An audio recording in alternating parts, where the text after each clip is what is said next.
What's up, guys? Welcome back to the GoldGuy YouTube channel, and welcome back to the 1970 Honda CB500 restoration. I made a lot of good progress with getting it to run better, but as you guys can hear, it was still ticking.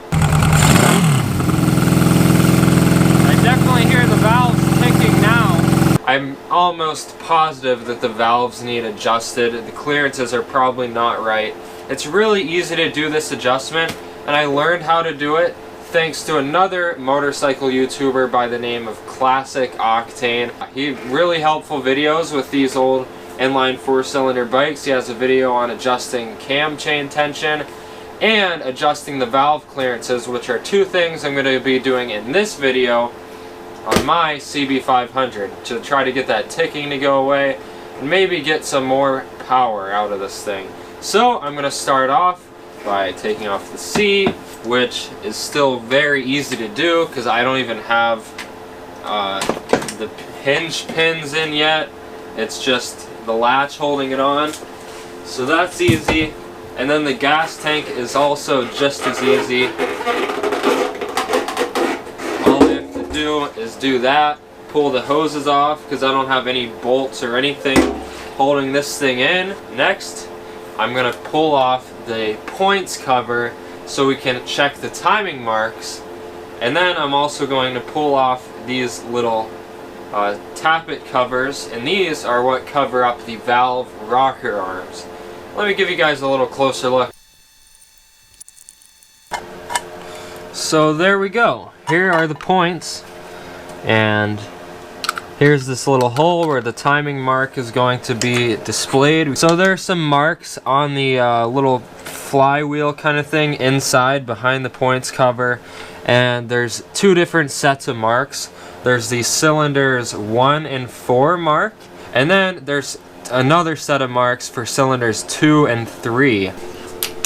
Gonna start by pulling off cylinder number 4 intake valve rocker cover,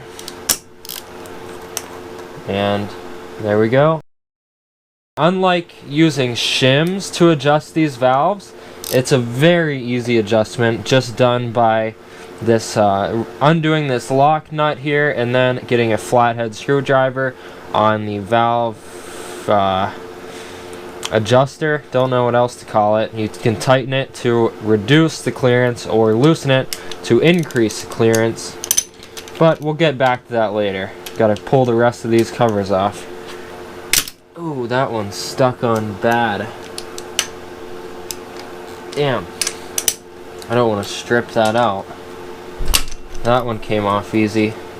It's always a good idea to try to get as much dirt and debris away from these before you take them off as possible, because you don't want any of that crap getting down in the head. That'd be bad. Now we just gotta get this one off, which is not wanting to come off. Let's see if I can get on it with this big old adjustable wrench. I really do hate to do this. This seems very barbaric, but I'm gonna try out some vice grips. Felt like I had that one. Got a different pair of vice grips. These are a little smaller, might be able to fit them in, get them on the head a bit better. This sucks. Come on, sir, please loosen. Please, sir, I'm begging you. Yeah. I've got an idea. It's pretty ghetto, but check it out. My next idea involves a hammer and a flathead screwdriver. I'm gonna try to make a little indentation and then just try to crank it out. Oh, it worked. It worked, boys. I didn't crack the head, but I did get that freaking cover off. Yes.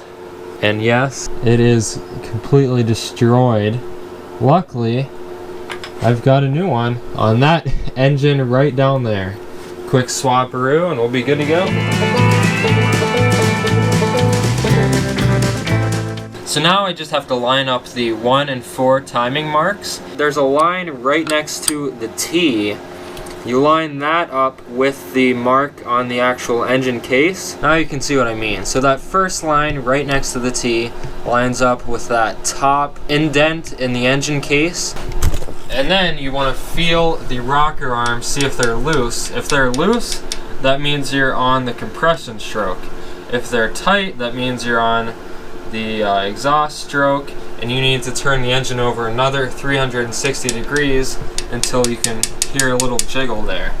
So now what I'm going to do is check the clearance using a feeler gauge. According to this website I found, the intake clearance should be 0.02 of an inch or 0.05 millimeter, and the exhaust should be 0.03 of an inch or 0.08 millimeters. So I got my feeler gauge here. There it is, 0.02 of an inch. It's super thin. Yeah, let's check that out. See what the clearance is. So it should go in there with just a little bit of resistance, but not be completely impossible to get in there. I can't even get it in there. I'm gonna start by just loosening this up. This nut looks pretty small. It's probably 10 millimeter. Everything's 10 millimeter. Oh, that was real tight. And then loosen up the actual adjuster. That in there. Okay, now it's definitely in there.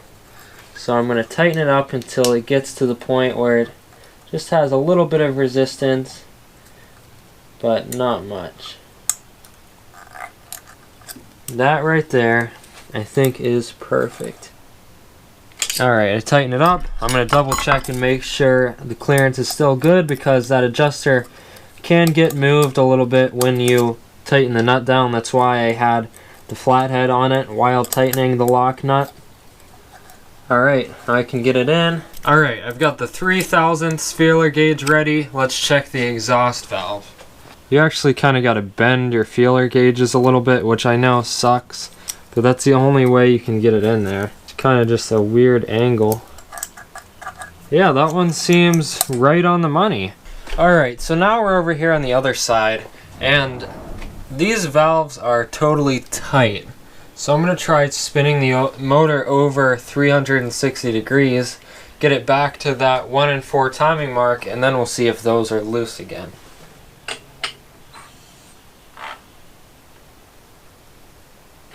Okay, so we're back on that timing mark, and yes, they are indeed loose now. So first checking the intake valve, 0.02 of an inch, and that one's totally loose, so that could be the problem. It sounded like the ticking was worse on this side too, to be honest. So let's go ahead and tighten that one up. First loosen up the lock nut. Gonna get that feeler gauge. Ah, shit. The whole thing just fell apart.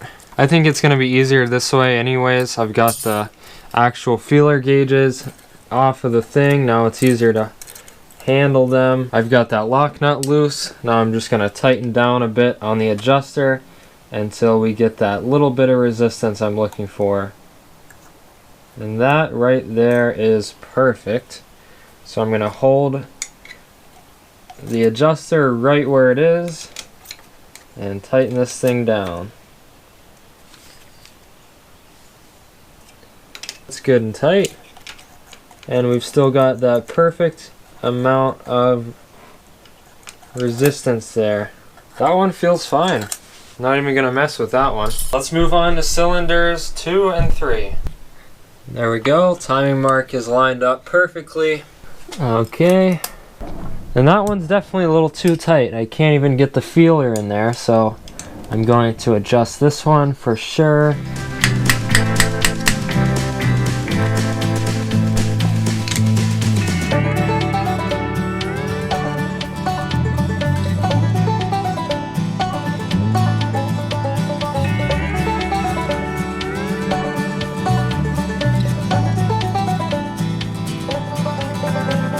That's perfect. Nice. And now the exhaust. Perfect. Nice. Next thing I'm going to do is adjust the cam chain tension. And to do that, I have to get the 1 and 4 cylinders timing mark lined up with a T and then go 15 degrees past that mark. Also, you have to make sure it's on the compression stroke on cylinder number 1. So now to adjust the cam chain tension, I'm actually going to loosen up this lock nut right here. And as soon as I loosen that up, there's a spring tensioner inside, an automatic tensioner. And it should spring back to where it should be right when I loosen up the lock nut. 10 millimeter again, of course.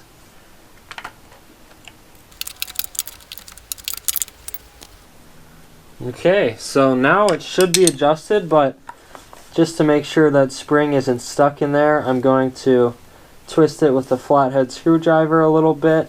So this is how that spring action works.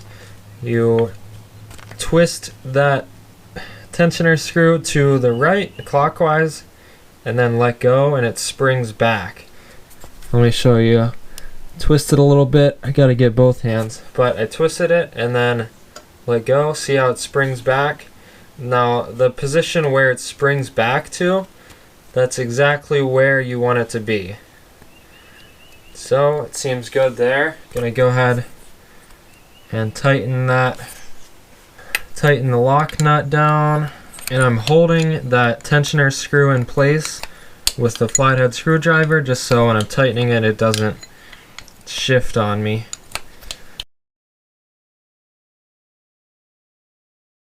Alright, that's plenty tight. Now we're all done.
Choke on, gas on, reserve, ready to head out. Alright, got the bike out. We're ready to try to start it. Let's see, as a test, let's see if I can kickstart it. If the engine's still ticking and I did all that for nothing, I'm gonna be a little upset. Hopefully it's not ticking anymore. Let's find out. Almost had it. There we go. Oh, there we go. I'm gonna let it warm up a little bit. But initially, I don't hear any ticking. I don't want to get ahead of myself, but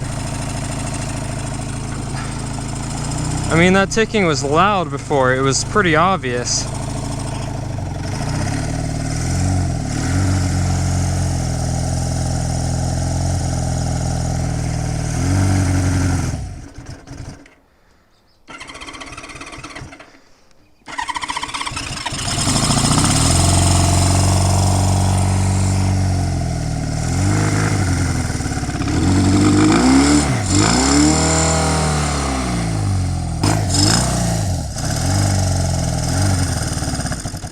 Something is definitely not right. It was running way better in the last video.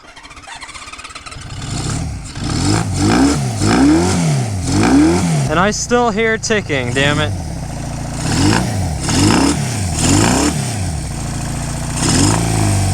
Definitely still hear ticking over here. Getting pretty dark out. I think I'm gonna have to call it a day, guys.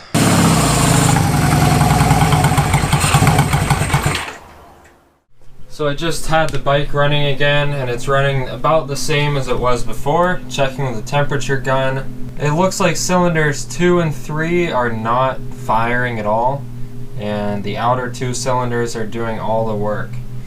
So I don't know why that would be, but I'm just gonna go through everything I did yesterday, see if I can find any mistakes. I was reading on a forum and someone actually said you're supposed to adjust the cam chain tension first and then adjust the valve clearances, and then after that you're supposed to readjust the points.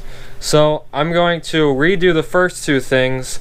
You guys have already seen me do it. I did the right procedure, just do the cam chain tension first before anything else. And then when I'm done with that, I'll see about adjusting the points, and then we'll see if we can get this thing running good again. It feels so good when you find out what a problem is. And I found out why this bike was not running good at all. Cylinders 2 and 3 weren't even firing because the contact breaker here on the points for cylinders 2 and 3, I watched it and I saw that for cylinders 1 and 4 the contact breaker was opening up really wide, and the one for cylinders 2 and 3 was not opening at all. So I don't know how it got out of adjustment, because the bike was running pretty good. Seemed like the timing was on in the last video, and in this video timing got messed up. I'm gonna set the timing properly in this video, and to do that I'm gonna use a circuit tester. I'm gonna start by timing cylinders number 1 and 4, which are adjusted by these 2 screws here. The whole plate spins to adjust cylinders 1 and 4, and for cylinders 2 and 3 it's just these 2 screws and this little plate that adjusts independently of the big plate to adjust the timing for cylinders 2 and 3. So we gotta ground this, and I'm just gonna stick it right in there. The line that you wanna line up with the engine crankcase is the one right next to the F.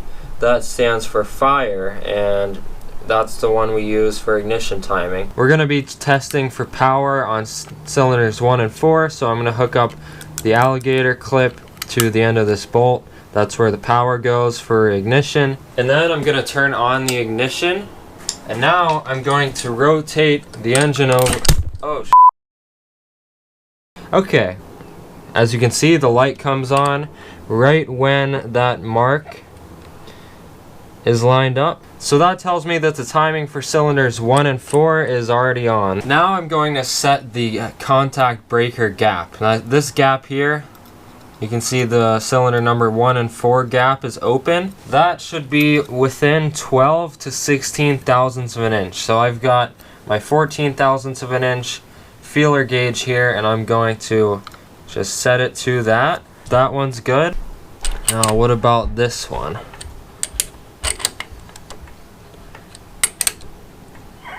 Okay, that's the biggest that gap will open. And that one is definitely too big. So I'm going to adjust this gap using this screw right here.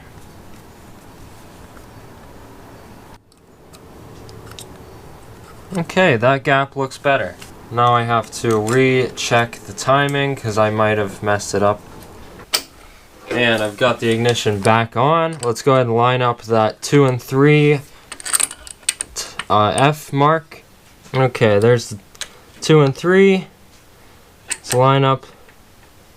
Okay, and yep, that did throw off the timing. I'm gonna put this pretty much right in the middle. That's usually where it needs to be unless there's a problem somewhere. Okay, and let's check that.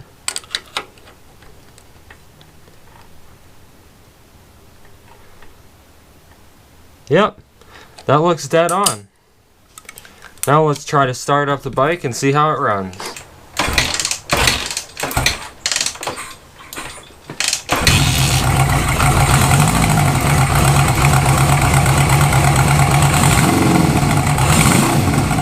Sounds like it's running pretty good. Idle's good. Sounds great. I hear, definitely still hear a little bit of ticking after all those adjustments. I mean, it could be piston slap, hopefully not, but maybe I should do a compression check on that cylinder.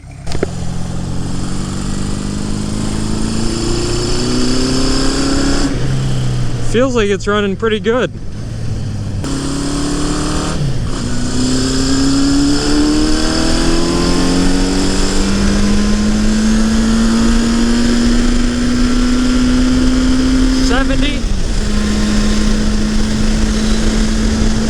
Almost hit 80, and that was only like 4th gear or 3rd gear, I don't know. There's definitely something wrong with the tachometer though, because I'm sure that was pretty close to redline and it was at like 3,000, so I don't know what the heck's wrong with it, but something is.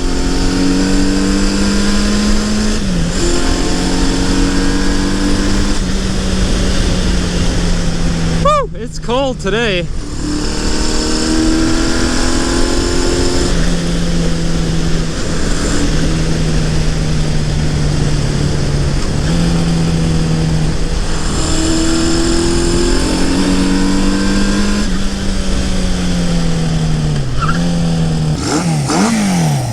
But overall, bike sounds good. It's running good. I think I can move on to some of the stuff like putting a headlight in, getting some better handlebars. Not much different than stock, but I just want a little bit lower and a little bit less tapered back. Just something that looks a little bit better. And I've been thinking about it, and I think I'm just gonna paint the tank. I think I'm gonna give it like a nice satin black with maybe like a white stripe or just something basic. Because I really don't want to change this bike too much. It's got really good bones. I like the vintage kind of patinaed look.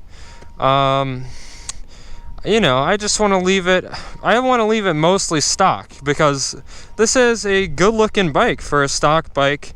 I like the pipes it has. I'm definitely not going to change those. I might put some new tires on it because these are just some cheap Chinese tires and they're dry rotted anyway. So we don't need dry rotted tires on this thing. That's not a good look. Also, I'm missing the side covers, so I'm gonna do that. But yeah, if you guys have any ideas as to why this thing's still ticking, it still makes a little bit of a ticking noise, please let me know in the comments down below. But I think in the next video I'm gonna tackle the electronics, like getting the horn working again, because the horn doesn't work.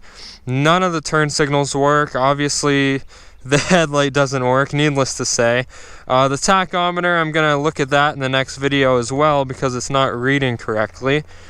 The brake light doesn't work, but it's in good shape. So I'm going to keep that brake light for sure. So stay tuned. If you like this video, hit that like button.